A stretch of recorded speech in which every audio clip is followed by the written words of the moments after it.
여러분, 2026년 3월 17일을 전후로 코인 시장에서 매우 중요한 변화의 신호가 포착됐습니다.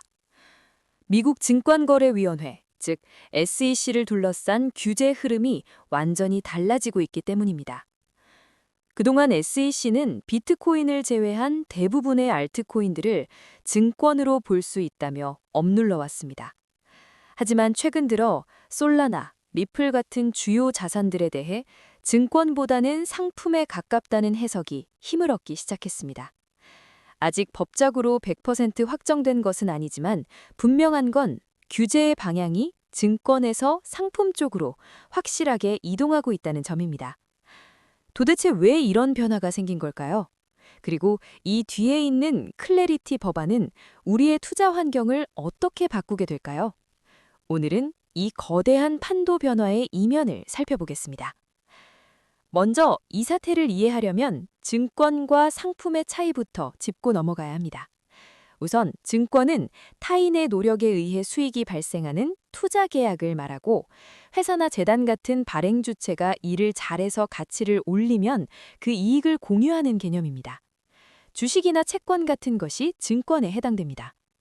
그리고 상품은 주인이 없거나 특정인의 노력보다는 시장 수급에 의해 가격이 결정되는 기초자산에 말합니다.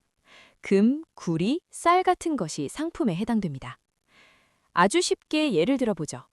여기 두 종류의 사과가 있습니다. 하나는 과수원 주인이 정성껏 키운 사과입니다.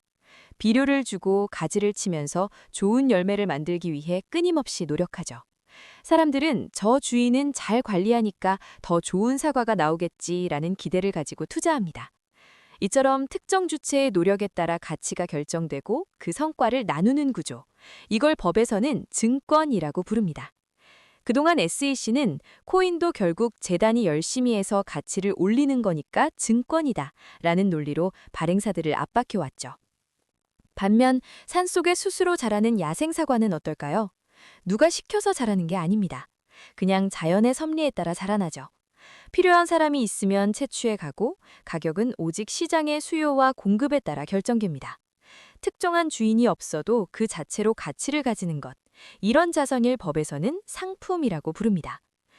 그런데 최근 규제 당국의 태도가 바뀐 겁니다. 솔라나, 리플 같은 코인들을 보니 누군가 관리해서 크는 과수원 사과가 아니라 스스로 생태계를 이루는 야생 사과에 더 가깝네라고 인정하기 시작한 것이죠. 자, 그럼 본론입니다. 이게 왜 이렇게 중요한 걸까요? 왜 시장은 증권이냐 상품이냐를 두고 이렇게까지 시끄러웠던 걸까요? 이유는 바로 내 돈의 생존과 거대 자본의 유입이라는 두 가지 운명이 이 이름표에 달려있기 때문입니다. 왜 그런지 핵심 이유 세 가지로 정리해드리겠습니다. 첫 번째는 상장 폐지라는 생존의 문제입니다. 만약 내 코인이 증권으로 확정되면 우리가 쓰는 업비트나 빗썸 같은 일반 거래소에서는 더 이상 거래할 수 없습니다. 줄줄이 상장 폐지되는 대참사가 벌어지죠. 반면 상품은 금이나 구리처럼 누구나 어디서든 자유롭게 사고 팔 수 있습니다. 내 자산이 하루아침에 휴지 조각이 될 위험에서 완전히 벗어난다는 뜻입니다. 두 번째는 거대 자본이 들어올 합법적인 고속도로가 뚫린다는 점입니다. 사실 이게 이번 이슈의 진짜 핵심이자 가장 거대한 호재죠. 여러분, 블랙록이나 피델리티 같은 월가의 공룡들이나 국가연기금이 코인 시장에 들어오려면 반드시 현물 ETF라는 관문을 거쳐야만 합니다. 그런데 이 현물 ETF는 법적으로 상품 판정을 받은 자산만 만들 수 있습니다. 다시 말해, 내 코인이 상품으로 확정된다는 건 전 세계 수조 원 단위의 기관 뭉칫돈을 합법적으로 빨아들일 완벽한 명분이 생겼다는 뜻입니다. 주식으로 치면 언제 상폐될지 몰라 덜덜 떨던 코스닥 잡주가 하루아침에 글로벌 자금이 쏟아지는 나스닥 우량주로 체급을 바꾸는 셈이죠. 세 번째는 누구에게 감시받느냐의 차이입니다.